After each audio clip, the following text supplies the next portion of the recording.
Peringatan, animasi ini dibuat dengan tujuan sharing pengalaman pribadi sang pengirim cerita. Dimohon untuk menghargai cerita tanpa menyudutkan beberapa pihak. Selamat menikmati.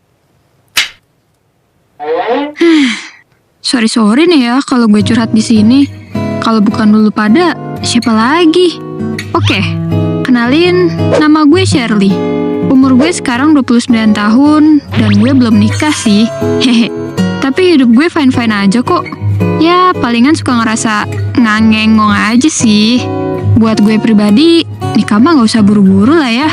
Jodoh gak bakal kemana juga. FYI, gue asli Bandung. Coret, alias Cimahi. Gue tinggal cuma sama emak gue. Soalnya ayah gue udah meninggoy beberapa tahun lalu karena sakit. Jadi, ya gue tulang punggung keluarga dengan penghasilan yang didapat dari buka warung nasi di depan rumah. Gue di sini mau cerita tentang kisah romansa gue. Dulu sih, sekitar tahun 2015-an. Ya, zaman gue masih kinyis-kinyis lah. Saat itu, gue lagi seneng-senengnya main game di HP. Gamenya tuh kayak MMORPG gitu. Lumayan lah, sambil jaga warung biar gak bosen. Awalnya sih kita partner main doang. Terus saling tukeran akun di Line dan chat random deh. Lama-lama kayaknya cocok dan dia ngajak gue buat pacaran. Kebetulan juga gue baru putus sama mantan gue. Ya langsung gue gas lah buat pacaran sama dia. Daripada ngejomblo mulu ya kan. Jujur nih, first impression gue ke dia tuh ngerasa Kevin ini baik bingit. Mana orangnya tinggi, tajir pula lagi. Alamak, berasa cowok FTV gitu. Nah, Kevin tuh asli dari Medan. Dan dia tinggal cuma sama tante dan adik perempuannya. Orang tuanya udah meninggal dari lama. Dan sebagai anak laki satu-satunya, dia jadi tulang punggung buat adiknya. Salut deh pokoknya. Nah, untungnya sih keluarga dia nih tajir. Jadi untuk masalah warisan, gak ada yang rebutan karena ya tantenya juga tajir. Ngapain ngambil hak anak yatim ya kan? Warisan yang dia punya itu dibikin jadi perusahaan sama dia. Jadi dia adalah seorang CEO muda gitu. Ya perusahaan startup kecil gitulah. Tapi masih tetap CEO kan? Hubungan kami baik-baik aja. Beberapa bulan sekali dia terbang dari Medan ke Bandung buat ketemu gue. Kita ngedate, jalan-jalan. Bahkan dia juga suka bawain oleh-oleh dari Medan buat mak gue. Dan ketika urusan finansial gue nggak baik-baik aja, dia suka kirim uang buat gue menyambung hidup. Baik banget deh pokoknya. Selama pacaran, tiap pagi kami say good morning. Terus dia ngirim selfie ke gue buat laporan hari ini dia pakai baju apa atau makan apa. Pokoknya kami selalu bertukar kabar. Kadang kalau bajunya terlalu lusuh, gue minta ganti. Habis kita kan LDR-an. Jadi ya gue cuma bisa ngomenin lewat chat deh. Kalau gue serumah sama dia mah udah gue pilihin tuh baju yang bagus buat dia ke kantor. Beberapa tahun kemudian hubungan kita masih sama. Chat, video call, laporan tiap pagi. Semua dilakukan selama bertahun-tahun. Dan suatu hari dia ngelamar gue buat tunangan.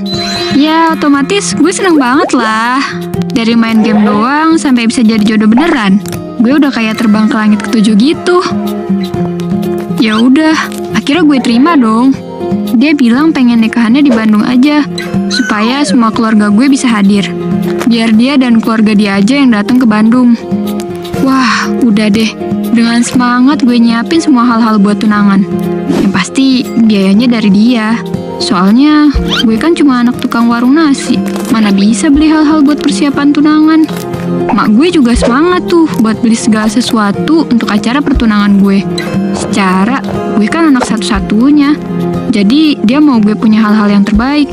Mumpung beliau juga masih ada di samping gue. Kadang gue ngobrol sama mak gue sambil nangis-nangis. Karena kalau gue jadi nikah sama si Kevin, berarti gue kudu ikut dia ke Medan. Gue juga bujuk-bujuk mak gue buat ikut pindah ke Medan. Tapi mak gue bilang dia lebih nyaman di Bandung. Dan gak siap juga sama perubahan kehidupan. Tapi gue janjiin mak gue kalau gue bakal selalu ngabarin dan selalu ngunjungin beliau di Bandung. Padahal ini kan baru tunangan ya. Tapi udah kayak mau pergi keluar angkasa aja. Butuh waktu beberapa bulan buat gue nyiapin acara pertunangan. Tempat udah booking, keluarga udah pada diundang. Pokoknya semua udah pada tahu kalau gue mau tunangan. Kevin juga beberapa kali datang ke Bandung buat ngecek-ngecek apa aja nih yang kurang. Sekalian ajak gue sama mak gue makan di luar. Pas mau tidur, gue selalu mikir betapa beruntungnya gue punya pacar sebaik dan sedermawan itu. Sayang sama gue dan mak gue juga. Sampai rela bolak-balik Bandung Medan buat halalin gue. Pokoknya gue merasa gue adalah cewek paling beruntung di dunia. Akhirnya pertunangan pun berjalan dengan baik. Gue resmi jadi tunangan Kevin. Tantenya Kevin dan adiknya datang bersama dengan Kevin. Keluarga gue juga datang dan turut berbahagia. Kami pun mulai mikirin kapan mau nikah. Kevin bilang kalau dia masih perlu ngurusin perusahaannya sebelum nentuin kapan nikah. Ya, gue mah oke-oke aja nungguin. Sambil gue juga siap-siap buat pindah kalau Kevin mau resepsi di Medan. Beberapa minggu pas ketunangan, Kevin balik lagi ke Medan. Dan seperti biasa, kami lanjut LDR-an. Tapi beberapa bulan setelahnya, kok gue ngerasa Kevin mulai beda ya. Dia masih terus kirim chat dan selfie selamat pagi sih. Cuma rasanya hati gue merasa gak enak gitu. Tau gak sih perasaan gak enak yang tiba-tiba muncul gitu loh. Tapi gue gak ngerti itu apaan. Ya kalau kata orang-orang mah intuisi lah ya. Dan intuisi cewek tuh gak bisa dibiarin. Kenapa? Karena biasanya pasti ada sesuatu. Akhirnya gue chat sama teman gue, curhat gitu. Gue emang punya teman deket sejak SMA. Dan apapun keluh kesah gue selalu ngomong sama dia. Dan kali ini gue minta sama dia buat ketemuan. Akhirnya gue ngomong tentang perasaan gak enak hati gue. Dan dia nyaranin buat coba nge-track HP si Kevin pakai aplikasi.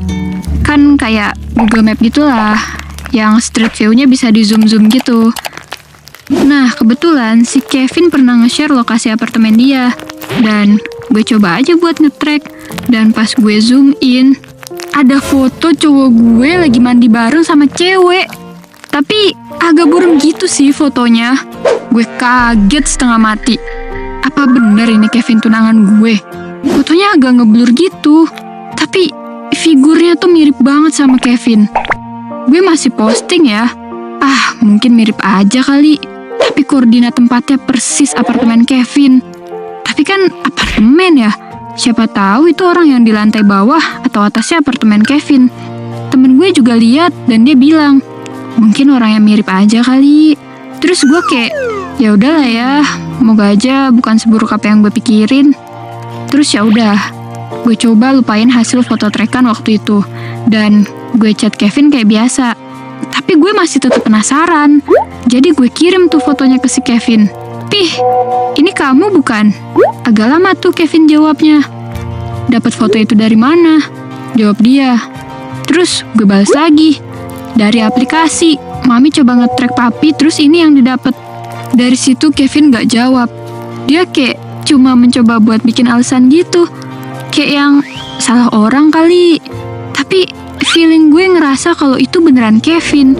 Gue gak mau seuzon sama dia ya. Jadi ya udah, gue coba buat lupain.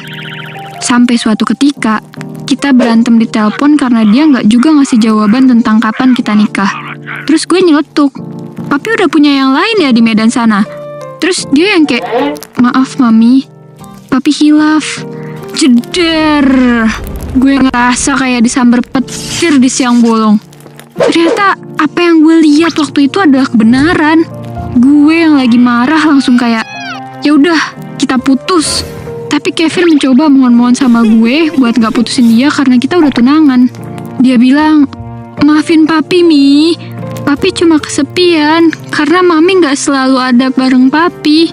Ya bener sih, karena kita LDR-an. Gue juga sering kok merasa kesepian karena dia jauh. Tapi gak ada sekalipun gue kepikiran buat nyari kehangatan dari cowok lain. Gue udah kepalang sakit hati sih. Dan gue orangnya sangat keras kepala sama pilihan gue. Kalau gue udah bilang enggak, ya enggak. Jadi gue tetap putusin dia. Setelah itu, dia tetap mencoba untuk balikan sama gue. Dia chat dan selfie tiap pagi. Nanyain, mami kabarnya gimana? Udah makan belum?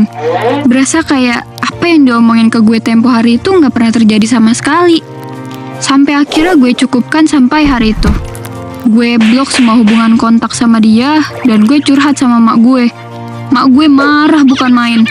Gue nangis sejadi-jadinya. Sekecewa itu. 8 tahun gue habisin waktu gue. Berharap akhirnya gue menemukan cinta sejati gue. Ternyata malah kandas gara-gara cowok gue nggak tahan dengan rasa kesepian karena LDR. Gue usaha banget buat mencapai kebahagiaan hidup lagi. Gue hangout lagi sama temen-temen gue. Sampai beberapa tahun setelahnya, akhirnya gue dapet cowok baru. Kali ini cowoknya temen gue waktu kuliah dulu. Namanya Anton. Dan dia sekota sama gue. Jadi udah nggak ada tuh cerita kesepian-kesepian lagi. Kalau kangen tinggalnya yang buat ketemu. Gue kadang masih kontekan sih sama ade dan tantenya si Kevin. Tapi ya, kita cuma sekedar bertukar kabar aja. Dan dari mereka, gue jadi tahu kalau perusahaannya Kevin hancur gara-gara si cewek yang waktu itu jadi selingkuhan dia. Well, namanya juga kehidupan. Mungkin itu balasan dari Tuhan buat Kevin karena udah berkhianat sama gue. Tapi ya gue sih mencoba untuk gak dendam ya. Toh udah dibalasin sama Tuhan juga. Gue mah fokus sama hidup gue aja. Doain aja bisa cepet nikah ya guys. Dan semoga kali ini gak flop lagi hubungannya. So, buat kalian pejuang LDR, please banget jangan mudah goyah sama orang baru. Ingat, ada hati yang harus lo jaga. Lo LDR ya berarti harus siap komitmen. Sekian dari gue, jangan lupa subscribe channel Gue Punya Cerita. Bye!